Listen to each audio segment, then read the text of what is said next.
Hello, everybody, and welcome back to another episode of Beyond the Bottom Line, the podcast that takes a deeper dive into those who are involved on a constant basis on the day-to-day grind in the nonprofit space. Our other show, Profiting Nonprofits, we sit down with consultants, marketers, people in the space who help these leaders and founders. But we decided to take a spin on that and sit down with the people who really power the mission. And it's a fun show. And we're excited to have Maggie Trel on with us today. Maggie runs a really cool organization called Mission Success. And Mission Success is based out of Houston, Texas, and they do sports and squash. And as Maggie just told me before we started the recording, that they're the only public school in the state of Texas and in the entire country that has squash courts in their gym and as a gym class, which is pretty cool because I remember squash back in the day in the JCC. It was a bunch of old dudes playing squash. But I'm super excited to have Maggie on. She told me this is the first podcast, and I'm really happy to elevate these organizations who show up on our show to give them a platform to talk about who they are, what they're all about. And of course, there'll be a link to contribute and become a fan of their organization afterwards.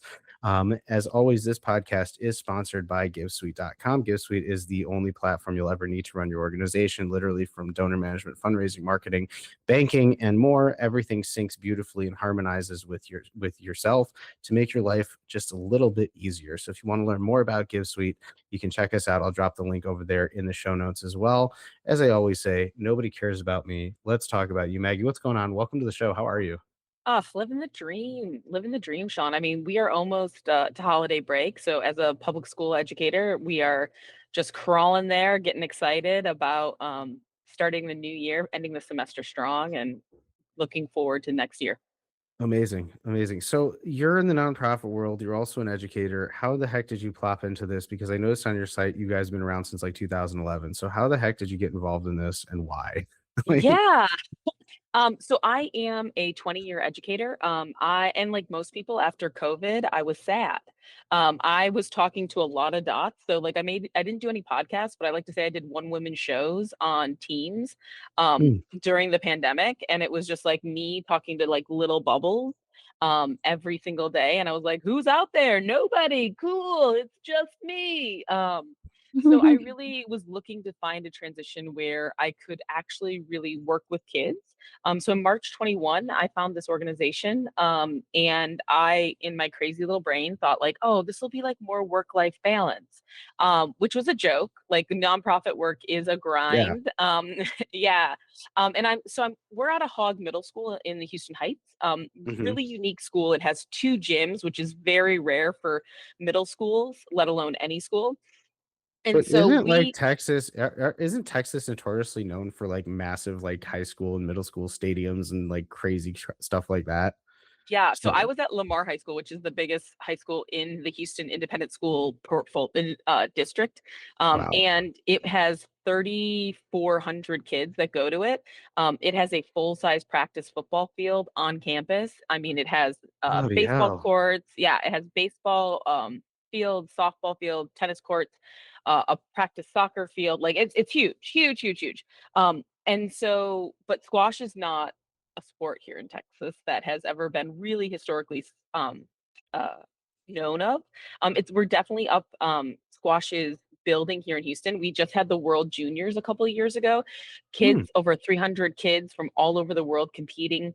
Um, and the Egyptians won the World Junior tournaments, both for the male and the female. So very exciting. But like Houston's becoming the next market for the squash scene. U.S. Squash is doing a ton of events down here, which is really exciting. Those are kind of the partner organization. But I'm part of the Squash Education Alliance, which is really geared to underserviced kids to be Hmm. able to introduce them to the sport. Now, I am not a squash gal. I know that might be shocking, but Well, I well, play now. well, that was my question is like, why squash? But I mean, you must have been like a player. You must have been passionate about it. Like, why squash? I mean, no, I'm from Ohio. Like, I thought this was just a vegetable. I was like, "I love it. I love it." And my girlfriend, who's the principal at the school, was like, "Girl, you gotta watch a YouTube video. You got like at least go to that interview with something to say." Well, Yeah, I became passionate, right? Like I like to say that I have tried to trick children into doing more math and reading my entire life, and this is just Mm. a different way, right? Like, so we have 3 courts on this middle school. We operate a gym class during the school day, and then after school, we is really where I think the magic happens. We are a 6th through 12th grade and a post-secondary persistence program. So we take under-resourced kids, and that can mean a lot of different things, whether that's low income, single parent household, you were a ward of the state at one point, you are an ELL, you're a first generation to come into this country or to go to college. Like, so there's lots of different ways to slice what under resourced means. And we really try to service the broader community. And so we start with kids that come to the school in 6th grade, and then we help them get into high school, whether that's a competitive high school, a comprehensive high school. And we actually have kids that have been up in the East Coast for boarding school, and they play squash up there. Squash is is the niche sport. Like, people are like, why don't you do pickleball? And I'm like, because Mhm. it's not a college sport. It's not a college sport. No, it's So it's we it have I was about to ask you that, I'm sorry for cutting that in, but, like, it's funny because like, I remember playing pickleball in gym class Mhm. when I was in elementary school, and we're just like, "What the hell is this?" And now it's become this, like, cool hipster sport, and you're Yeah. talking squash, and people are like, "Why not pickleball?" And you're like, "Because" exactly, because squash is actually a real recognized sport in the collegiate Yeah. level Yeah. and the national level and in the international level. Yeah, and so we have kids that are playing on the collegiate level, and like they are at Fordham University, Connecticut College, Hobart, Williams and Smith, Bates College. So we have kids all over the East Coast. And the best part about it, these are schools that are 100% need met. So when you have an under resourced kid, it is actually cheaper for me to send that student up to Connecticut College than it would be for them to go to the University of Houston on a full Pell because it still covers everything that they need to be covered. So it's a fun game to play, I like to say, like of how we can get kids into an education or uh, a career pathway that they can then be able to afford their lives and change their economical status. Not every That kid's going to go to college in our yeah, program that's really because awesome. yeah, because not every kid that we take, like we have no academic requirements. We just ask that you want to be part of a program for 7 years and that you're going to show up and have 90% attendance. It's completely free to every kid. So we have kids, and I celebrate the successes of my collegiate athletes just as much as I celebrate. So we have one student that got the Marvy Finger Family Scholarship, fully paid trade school. He went and has an HVAC certification. And now I have my own air condition repairman whenever I need it. But that's And awesome though, because like you're not like because it's not like like some programs push you to go to college and some push you for higher education. But like he's saying, this guy went and got an HVAC certification. That's a huge accomplishment because that makes money. I mean, That we're in Houston, friend. right. There's you need air conditioning. Mhm. No, but I think that's really interesting that, like, you guys aren't there's no, like, academic requirement to get into the program. It's just a commitment, which I think in itself is a really big thing, is the fact that you're signing up for a 7-year program that you wanna commit to, and it shows a lot about the type of people that you're attracting, the kids that you're attracting, because they want to, they wanna be focused on something, and that also, I'm sure this is part of your whole program or philosophy, is to be able to give these kids a discipline where they're focused on it, which will gonna help them for with life skills. And once they're past this, that discipline, regardless if they go on to like collegiate or professional, they've gotten that focus, that discipline. Yeah, sports is a really unique way to teach grit and like how to lose, like in a safe way, right? Like I Mhm. think that our kids throughout the years have really suffered in a way of understanding how to lose and pick yourself up and build yourself up. And squash is a singular sport, right? It's you against another person. And so really having to figure out, your game, your strategy, right? Like what are you going Mhm. to do in that game is really it builds your knowledge. And there's a lot of research that shows racket sports really build your brain, and it's a lifelong sport. There are people that have played this from, the beginning of their, birth or whatever all the way to your older. And if you look at ex-collegiate sport players, squash players are the largest income earners of any collegiate sport that is available to people in the United States. Really? More Yeah, than football and basketball? more than football. Like if you just look at what they're making like at a job, I mean like yeah, you're not listen, none of my people are going on the pro circuit. I tell kids this all the time. I crush dreams. I'm like, have you seen these Egyptians? They're like at a whole different level. Oh my God, that's None of you are going to be pros. but you know what? That's a good thing. What you say, the fact that you're, the fact that you're telling them, like, listen, you guys, it's a skill for life, but don't bank on making a paycheck out of it. No. Um, and how do they take it? I mean, like I feel like the girls are like, yeah, that makes sense. The boys are like, what do you mean? And I'm like, listen, I live in truths, right? Like, I'm like, you can be great. So we have one kid who's going to go to the US Open, which is only available for the top 100 players. And so That's he's going pretty to be in good. the, yeah, he's boys under 15. Leo, if you guys see him, if you listen and see him, make sure you say hi. He's going to be there and I think he's number 79 right now in the whole entire country. Um, Mhm. yeah. And so we're making great squash players if that's their goal. But like the secret is, I don't care about the squash, I care about the kid. I'm Yeah. gonna make great kids, and, I'm gonna give them every opportunity to be great in whatever area. Like, I've got kids that cannot serve, and they've been in this program for, like, 2 or 3 years, and I'm like, you're gonna get it. I promise you. Miss Trindell, it took her 6 months to be good at it, right? Like it took me 6 Mhm. months to learn how to serve consistently. But, it's really just having them be healthy, right? So we are a 3-hour a day program. So we do an hour and a half of academics, and then we have a snack and we switch and we do an hour and a half of fitness, and our fitness takes the place of squash, but we also do fitness training. It's the biggest cardiovascular sport there is, so there are just so many benefits that come from this sport, and it's like a non-contact sport. I'm not trying to get anybody. Mhm. No, this is very cool. I mean, this is really amazing. And so, how do you like when it comes to donations, fundraising, and building that community? How do you guys, since you're part of this public school, like I'm assuming that you get money from the state? Um, No, no, I like yeah, so we have an oops. MOU agreement with the Houston Independent School District. They are very generous to us. So we pay no facility costs. So I'm very lucky. A lot of my counterparts in the United States, they have facility costs, they have transportation issues. I'm very lucky to not have any of that. Like my kids just walk down the stairs, like our high school kids, we have a shuttle service, we have like a van that we all like our staff all drives around for the kids. But I'm 100% donor funded, right? So around Wow. and so about 40% is individual funding. So that's my board and Hmm. individuals. 40% is foundation, and then the rest is a mix. I get a little bit of funding from this Houston Harris County Department of Ed, Hmm. very, very small. But other than that, it's really the generosity of every donor that is there. The squash community is very philanthropic, but we're really an academic youth development program. And I Okay. and the thing that I've noticed about people, because like I'm not a natural fundraiser, right? Like I was a teacher. Like up Right. until 2021, I was a girl that was like, you need to know how to get in a magnet program. You need to know how to read. You need to know how to get into college or careers. You need to run a school. Like I'm your gal.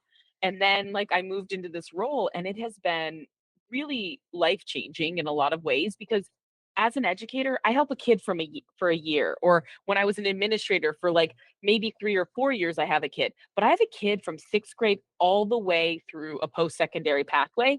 And these kids, like, I don't know about you, but there's nothing in my life that like I did at 11 years old that at 24, I'm still coming back to see like and to help and to volunteer and to see my former cohort mates and like I still have kids that are like, hey, Miss Trindell, do you have any internships in the summer that you can talk about? So That's so it's cool. it's and like we always do a summer event. And so last summer we went and floated down the floating the river is a big thing here in Texas. And let me tell you, at 42 years old, I did not imagine that I would have, 25, um, 18 to 21-year olds floating a river and like just me being the chaperone, like, all right, guys, get in these tubes. It's time to go. That's really cool. I mean, so it's interesting what you said is that, because a lot of our other guests that we've had on this show, executive directors, they weren't like, it wasn't like they were born into the role. They kind of migrated into the role, kind of gravitated into the role, from other things. And, as you said, you're not a natural born fundraiser, you're a teacher, but you've kind of gravitated to that role because you have to. And I find this I like people. I like to understand and read people. I'm very good at it. And I found, like I said, I found this with several other guests that we've had on the show, that all similar trajectory, either started off as a volunteer or you started off in some other role and then made their way into the executive director role and are really like not your typical executive directors where it's like everything's very rigid, but like more so like let's be thinkers, let's be movers and shakers, let's be out of the box. And I think it's really cool. And like you said that you guys get a lot of donations from foundation and from like your donors. Like what type of like what do you do to get those donations? Like, because it's all about building fans. It's all about creating, especially in sports. You're running a sports-based organization, so you know more than anybody. It's all about building the fans. So, what do you guys like? How do you guys get people to become the biggest fans of Mission Success? I think there's a lot of different ways that everybody goes about finding their donor base, right? And their donor pool. And like I always like I try not to lean into the sport thing because that's we're really a youth development program. And so that's really where it's about, right? Like how who out there is looking to help at risk, under resourced kids be able to succeed. So that's like my first level. And I think like my biggest piece is right you have your social medias, you have all these different streams, but you got to come here, right? Like if you get someone to come here and see the courts, see the kids playing, see the kids like working, they're super respectful, they're kind, they're good human beings. I mean, like, are they kids? Yes. Yes. Are they going to do silly things? Of course. But the thing that I would imagine, Sean, that you and I both had is we had bumpers, right? I was never going to fail. Mm, Slim Trendell was never gonna let me fail. Could I make a mistake? Yeah. Could I, fall down? Yeah, but I was always going to have a trusted adult in my family that was going to mm, be able to lift me up and help me yeah, to my next rung. And these are just kids that don't have those trusted adults, or they have adults that don't know how to navigate the systems. And so that's really where a lot of people are wanting to help other people. And I find that that's the biggest thing. Like, if you're passionate about it, other people will feel that passion and want to be part of that because everybody wants to connect to another human being in this world, yes, and absolutely. everybody wants to make a difference, right? Like, I know we're very polarized right now in a lot of different ways, but like if you can be kind to someone and Hmm. you can make someone's day a little bit better, Absolutely. man, what a gift. Well, that's what it's all about. Is it? And it's that's what it's all about. Just being kind to people, making someone's day a little bit better, giving them a smile, because that's all people want. And I talk about this a lot when because I'm a marketer by trade. I've been in the digital marketing world for over 10 years, dealing with nonprofits, and people tend to miss the boat significantly when it comes to marketing and communications because everyone overthinks things. But all people want is to feel like you care about them, especially in the nonprofit world. When someone's giving you money, all Oh yeah. people want to do is feel like you care about them. Just say hi, just say hello, just tell them what's going on, keep them up to date, because that's how you build fans, that's how you build community. And exactly what you said, these kids don't have that community structure, they don't have that necessarily like physical like at home family structure. So you and your donors and part and your partners, these you're their family, you're like raising them up, you're giving them that means to elevate and accelerate. And And I think that's huge. And I think that every donation is special. Like I don't see a difference between the person that gives $5, right? Or Yep. the person that gives more. Like, it is 100%. genuinely a gift that you are Yeah. giving me so that way, I mean, every day I get to make a difference in these 74 kids' lives. And I know that without this program, a lot of them would not be where they are. They would not have experienced, like, we send kids in a pre-college program. We pair with other nonprofits to be able to send them to summer camps. We do other nonprofits that have woods project, right? So they go camping, right? Like, would I want to do that? No. Mm-mm, No. never, not in a million years. But like, like, to take an inner city kid and be like, hey, here, you're gonna backpack through Donner's Path. Like, these kids are life-changing things, like even going on a plane, right? Going Wow. on a college visit, letting them see themselves outside of their current narrative is huge, But and that changes the trajectory of kids.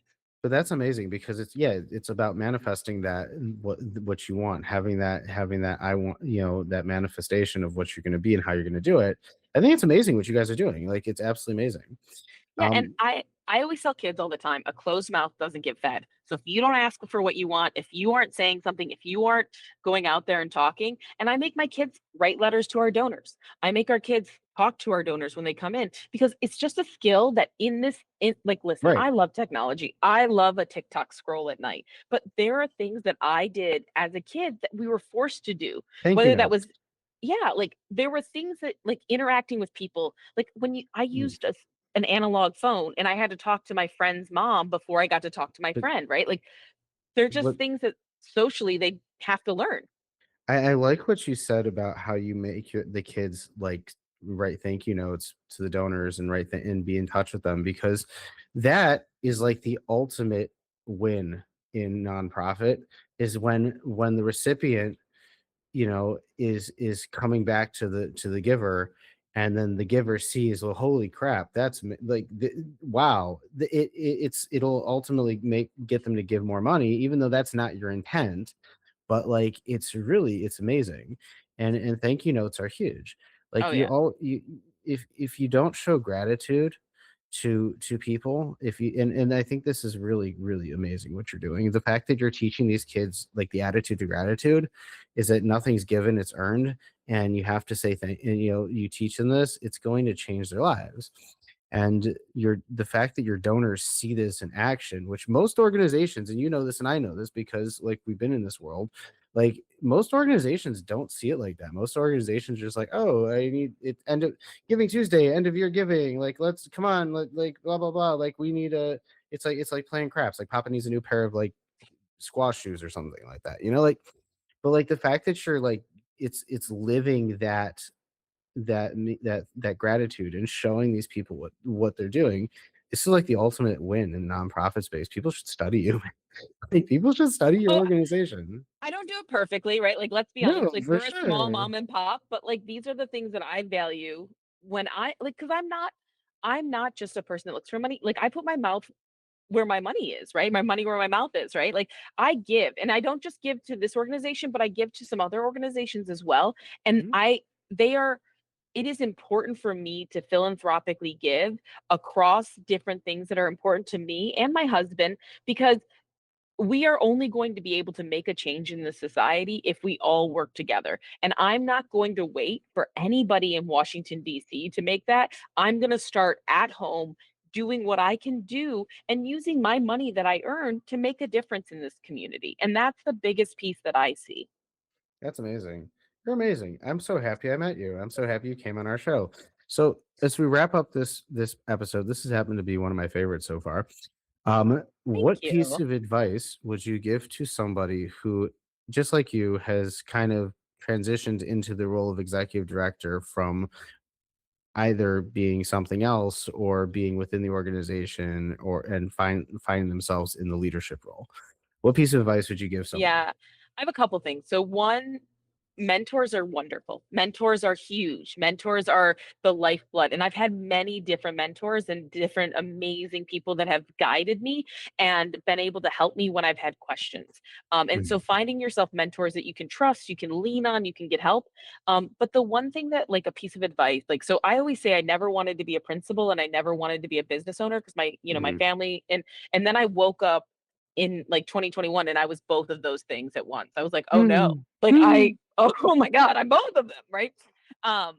But one of my girlfriends told me, she said, "You are not a stupid woman, Maggie." And I was like, "Stop it.